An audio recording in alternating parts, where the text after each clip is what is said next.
చింతన చేయొచ్చు, మఠమునకు వచ్చు భక్తబృందములు సద్గోష్ఠములు జరుపుచు.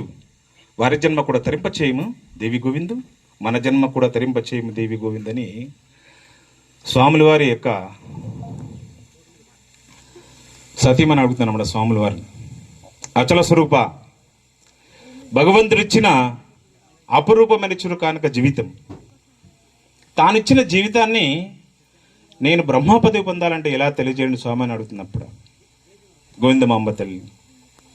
అప్పుడు స్వాముల వారు చెప్తారు, దేవి గోవిందు తన్ను తాను తెలుసుకున్న తర్వాత తాను కూడా బ్రహ్మం, తనలో తత్వము తెలియా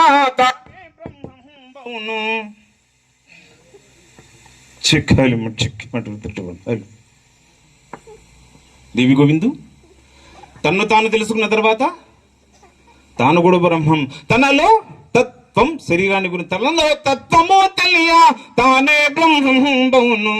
నిన్ను నీవు తరచి